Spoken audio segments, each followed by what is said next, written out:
শুভ সকাল বন্ধুরা, মিষ্টিস ফ্যামিলির আরেকটি নতুন ব্লগে তোমাদের সবাইকে ওয়েলকাম। আশা করছি তোমরা সবাই ভালো আছো আর আমরাও বেশ আছি। আজ হলো বৃহস্পতিবার আর ঘড়িতে এখন সময় হচ্ছে সকাল 7:30টার মতো। আর এখন থেকেই আমার কাছে দূরের সমস্ত বন্ধুদের সাথে নিয়ে আজকের ব্লগটি শুরু করলাম। তোমাদের সবাইকে আমার ব্লগের সঙ্গে থাকার জন্য অনুরোধ রইল। ঘুম থেকে উঠেছি সেই সকাল 6টারও আগে।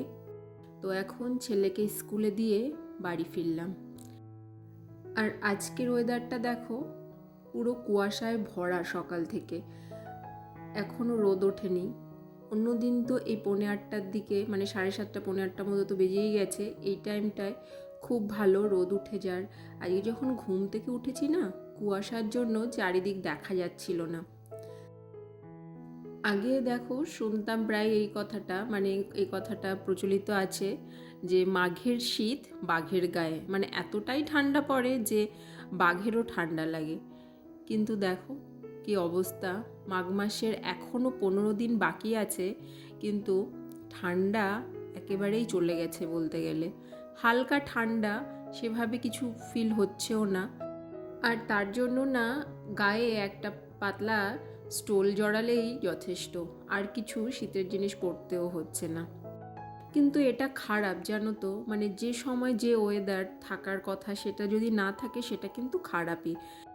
আর এর জন্য না ঠান্ডা গরম লেগে গিয়ে চারপাশে এত জ্বরজারি সর্দি কাশি সব কিছু সবার হচ্ছে। আমার ছেলেরও পেটের প্রবলেমটা ঠিক হয়েছে, তো 2 দিন ধরে দেখছি যে নাক দিয়ে জল পড়ছে। কিন্তু সামনে যেহেতু এক্সাম, ওই জন্য স্কুলে তো পাঠাতেই হবে, তাই স্কুলে তো গেছে। আর 2 সপ্তাহ মতো আছে এক্সামের বাকি। আর এই টাইমটা না স্কুলে যেসব টাস্কগুলো, যে ক্লাস ওয়ার্কগুলো করায় সেটা খুবই ইম্পর্ট্যান্ট। তো ওকে তো স্কুলে দিয়ে আসার সময় আমি হেঁটে আসি 10 মিনিট মতো রাস্তা, যাতে আমার মর্নিং ওয়াকটা হয়ে যায়। না হলে না সকালে ঘুম থেকে ওঠার পর থেকে এতটা কাজের চাপ থাকে যে কোনো রকম এক্সারসাইজ বা হালকা যে ছাদে গিয়ে মর্নিং ওয়াক করবো সেগুলো কিছুই না করা হয়ে ওঠে না। তো আসার সময় হেঁটে আসি, মর্নিং ওয়াকের কাজটা হয়ে যায়। আর যেহেতু ওয়াক করে এসছি ওই জন্য না খিদে পেয়ে গেছিলো জানো তো। আর দেখবে যত সকালে তাড়াতাড়ি ঘুম থেকে উঠবে, আর সকালে ঘুম থেকে ওঠার পর তো কাজে লেগে যেতে হয়, ওই জন্য খিদেটাও পেয়ে যায়। তো কালকে রাতে কিছু আমন্ড ভিজিয়ে রেখেছিলাম, সেই 5-6টা মতো আমন্ড খেয়ে নিয়ে এখন আমি আমার যে সকালের দিকের কাজকর্ম থাকে সেগুলোই করতে শুরু করছি।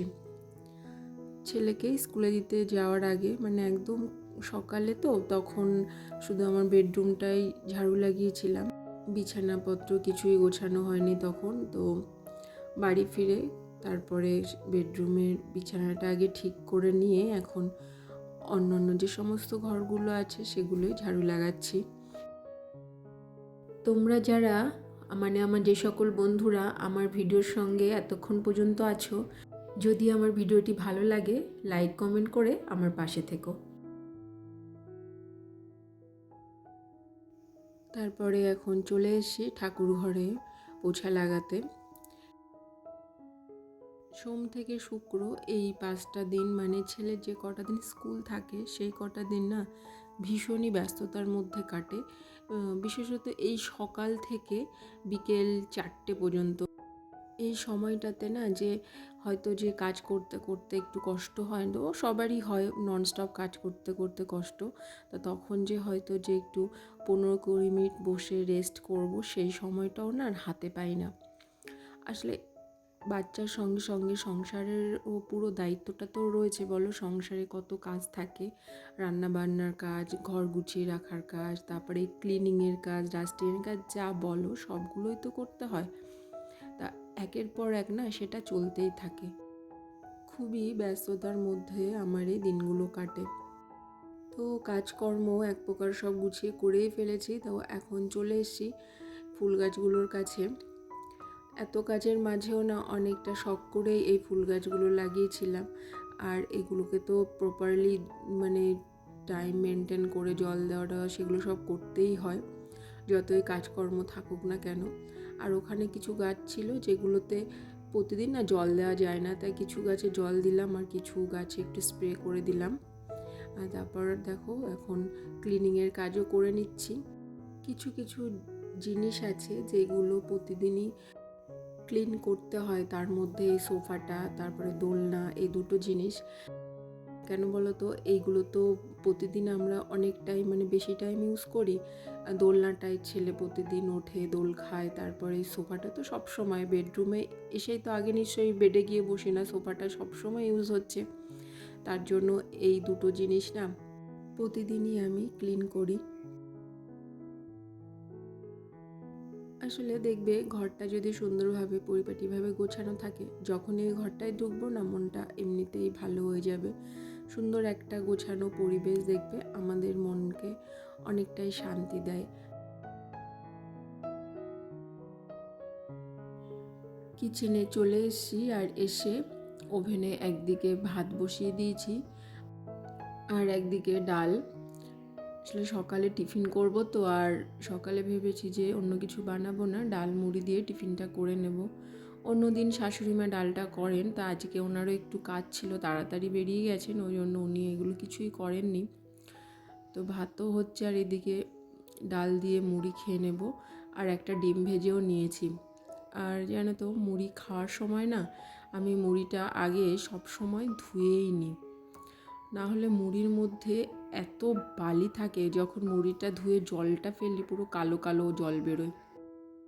আর এই ডাল মুড়ি বা তরকারি মুড়ি দিয়ে খেতে আমার ভীষণ ভালো লাগে। আমি বেশিরভাগ দিন সকালে এটা দিয়ে ব্রেকফাস্ট করি।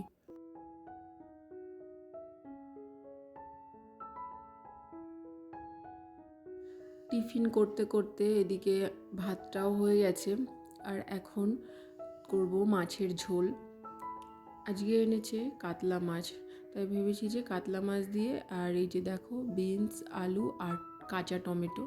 টমেটো তরকারিতে দিলে তো আলাদা একটা টেস্ট হয়, আর তরকারি রঙটাও ভালো হয়, কিন্তু সেটা পাকা লাল টমেটো দিয়ে করলে হয়। তো ঘরে আজকে পাকা টমেটো ছিল না, আর এই দেখছিলাম যে কাঁচা টমেটো রয়েছে, তো ভাবলাম ওটা দিয়েই তরকারিটা করি।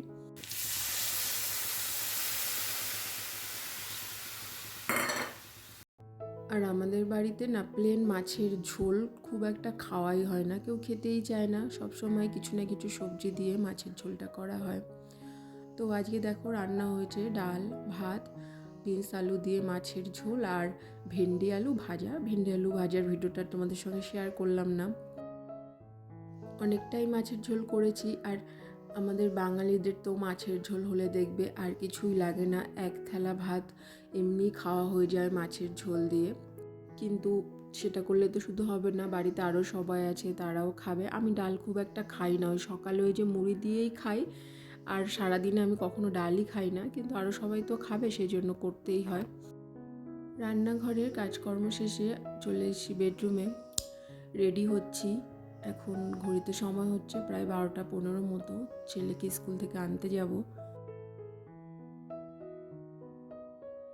বাড়িতে চলে এসেছি, আর ওকে নিয়ে বাড়ি ফেরার পর না অন্য কোনো কাজ সেভাবে করা হয় না, পুরোটা সময় ওর পেছনে দিতে হয়, ওকে স্নান করানো, তারপরে ওর আরও যা যা কাজ থাকে সবগুলো করতে হয়। তো তখন না ওই জন্য চেষ্টা করি ওকে স্কুলে আনতে যাওয়ার আগে বেশিরভাগ যা কাজকর্ম থাকে সেইগুলো গুছিয়ে করে যেতে।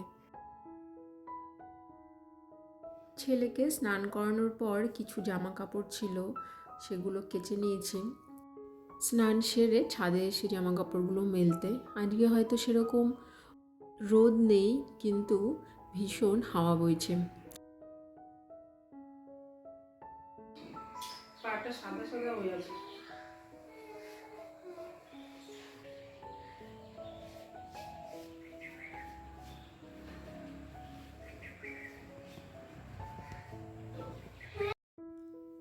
চলে এসেছি ঠাকুর ঘরে, এখন ঠাকুর পুজোটা করে নেব।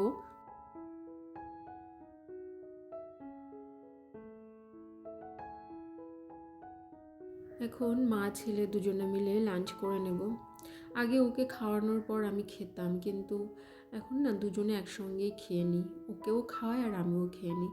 না হলে ওকে খাওয়ানোর পরে আমি খেতে গেলে অনেকটা দেরি হয়ে যায়, প্রায় 3টে সাড়ে 3টে মতো বেজে যায়। খাওয়া দাওয়া হয়ে গেছে, এখন কিছু কাজ আছে, যেমন এই রান্নাঘরে এঁটো বাসন আছে কিছু, সেগুলো পরিষ্কার করে রাখতে হবে। টুকিটাকি কাজ যেগুলো থাকে আর কি খাওয়ার পরে, সেইগুলো সব করব এখন। তো বন্ধুরা, আমি আজকে আমার ভিডিওর মাধ্যমে একজন হাউসওয়াইফ, একজন মা হিসাবে আমার যে বিজি ডেলি রুটিন সেটাই তোমাদের সঙ্গে শেয়ার করলাম। তোমাদের কেমন লেগেছে প্লিজ অবশ্যই জানিও। তোমাদের এক একটা কমেন্ট পেলে না আমার ভীষণ আনন্দ হয়। তোমাদের যদি ভালো লাগে প্লিজ লাইক কমেন্ট করে আমার পাশে থেকো। দেখা হবে তোমাদের সঙ্গে আবার নেক্সট ব্লগে। তো তোমরা সবাই ভালো থেকো, সুস্থ থেকো, সবাইকে জানাই টাটা।